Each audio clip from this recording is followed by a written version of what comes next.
24th of December, 1914. I've just been through one of the most extraordinary scenes imaginable. Tonight is Christmas Eve. I came up into the trenches this evening for my tour of duty in them. Firing was going on all the time, and the enemy machine guns, they were at it hard. They were firing at us. Then, at around 7 o'clock, the firing stopped.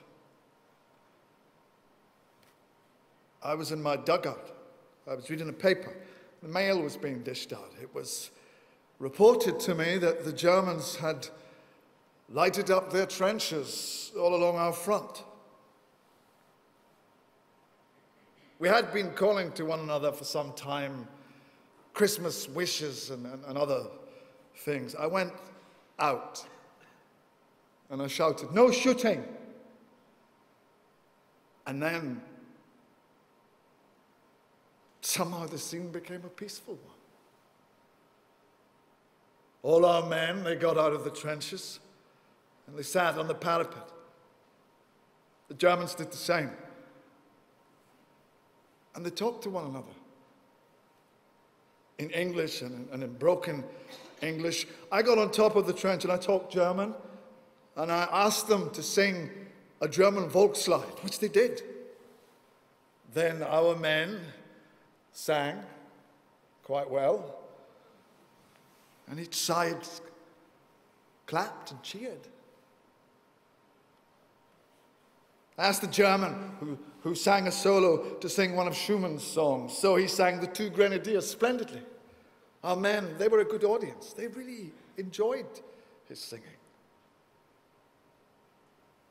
Then Pope and I, we walked across. We just walked across. And we held a conversation with the German officer in command. One of his men introduced us properly. He asked my name and then presented me to his officer. I gave the latter permission to bury some German dead who are lying in between us. And we agreed to have no shooting till 12 midnight. 12 midnight tomorrow. We talked together. 10 or more Germans gathered around. I was almost in their lines. I was within a yard or so. We saluted each other. He thanked me for the permission to bury his dead. And we fixed up how many men were to do that, and that otherwise both sides must remain in the trenches. Then we wished one another good night, and a good night's rest, and a happy Christmas, and we parted with a smile.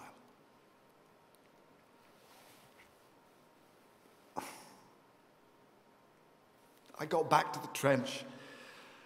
The Germans sang Du Wacht am Rhein, and it sounded well. Then our men, they sang Christians Awake. It sounded well too. And with a good night, we all got back into our trenches. What a curious scene. Lovely moonlit night. German trenches with small lights on them. And the men on both sides gathered in groups on the parapets. At times, we heard the guns in the distance and an occasional rifle shot. I can hear them now. But about us, absolute quiet. I allowed 1 or 2 men to go out and meet a German or two halfway. They exchanged cigars, a smoke, and they talked. The officer I spoke to hopes we shall do the same on New Year's Day. I said, yes, if I am here. I felt I must sit down and write the story of this Christmas Eve before I went to lie down. Of course, no precautions are relaxed, but I think they mean to play the game. All the same, I shall be awake all night so as to be on the safe side.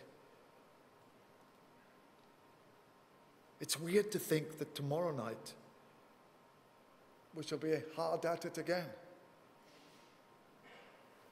If one gets through this show, it will be a Christmas time to live in one's memory. The German who sang it had a really fine voice.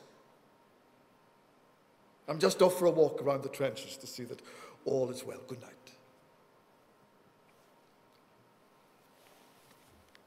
Christmas Day.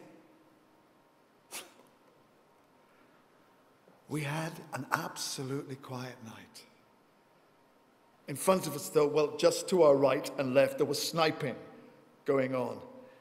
In my trenches and in those of the enemy opposite to us, there were only nice big fires blazing and occasional songs and conversation. This morning at the Reveille, the Germans sent out parties to bury their dead. Our men went out to help them. And then we all on both sides met in the middle and in groups began to talk and exchange gifts of tobacco, etc. All this morning, we've been fraternizing, singing songs. I've been within a yard of their trenches. I've spoken to and exchanged greetings with a colonel, staff officers, and several company officers. All of them, they were very nice. And we fixed up that the men should not go near their opponent's trenches, but remain about midway between the lines. The whole thing is just extraordinary. It's extraordinary. The men were all so natural and friendly. Several photos were taken. A group of German officers, a German officer and myself, and a group of British and German soldiers. The Germans are Saxons. They're good looking. They only want peace. And they seem in no way at their last gasp. I was astonished at the easy way in which our men and theirs got on with each other. We've just knocked off for dinner, and we've arranged to meet them again afterwards. Until dusk when we go in again, and then until 9 p.m. when the war begins again. I wonder who'll start shooting. They say, fire in the air, and we will, and such things. But of course, it will start. And it will start tomorrow, and we shall be hard at it, killing one another. It's an extraordinary state of affairs, which allows of a peace day. Never seen men so pleased to have a day off as both sides. Their opera singer is going to give us a song or two tonight. Perhaps I may give them one. Try and imagine 2 lines of trenches in peace. Only 50 yards apart.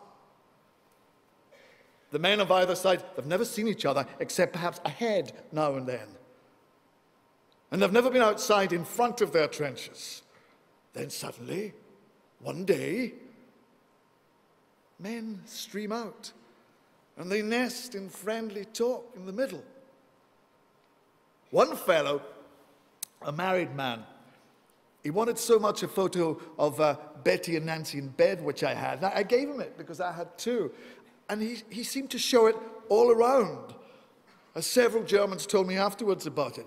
He gave me a photo of himself and his family taken the other day, which he'd just got. Well, I must finish this now. Got to get this off today. We've just finished dinner. I must go outside now to supervise the meetings of the men and the Germans. I'll try and write more in a day or two. Keep this letter. Keep it carefully. Send copies to all. I think they'll be interested. It did feel funny, walking over alone towards the enemy's trenches to meet someone halfway, and to arrange a Christmas peace. That'll be a thing to remember all one's life. Kiss the babies. Give them my love. Write me a long letter and tell me all the news. I hope the photos come out all right. Probably you'll see them in some paper. Yours,